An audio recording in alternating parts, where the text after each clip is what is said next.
যুবভারতী কাণ্ডে রাজ্যের ক্রীড়ামন্ত্রীর পদ ছাড়তে চান অরূপ বিশ্বাস। তৃণমূলের মুখপাত্র কুণাল ঘোষের দাবি, মুখ্যমন্ত্রী মমতা বন্দ্যোপাধ্যায়কে লেখা চিঠিতে এমনই ইচ্ছা প্রকাশ করেছেন তিনি।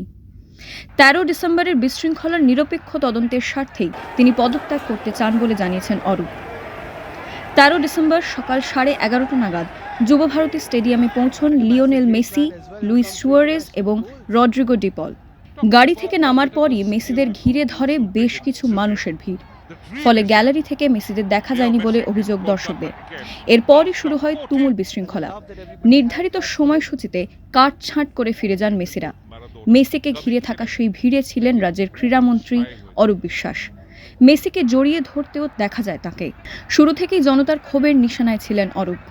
১৩ ডিসেম্বরই মুখ্যমন্ত্রী মমতা বন্দ্যোপাধ্যায় তদন্ত কমিটি গড়ে দেন।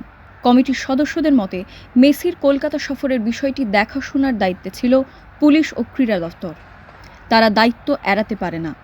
ঘটনার দুদিন পর কুণাল ঘোষ দাবি করলেন পদত্যাগ করতে চেয়েছেন অরূপ। কুণাল ফেসবুকে যে ইস্তফাপত্রের প্রতিলিপি পোস্ট করেছেন তাতে অবশ্য কোনো স্বাক্ষর দেখা যাচ্ছে না।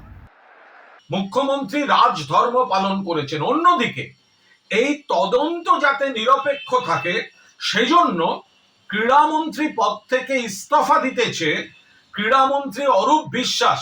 ক্রীড়া মন্ত্রী হিসাবে তিনি ইস্তফা দিতেছে মুখ্যমন্ত্রী মমতা বন্দ্যোপাধ্যায়কে তিনি চিঠি দিয়ে দিয়েছেন।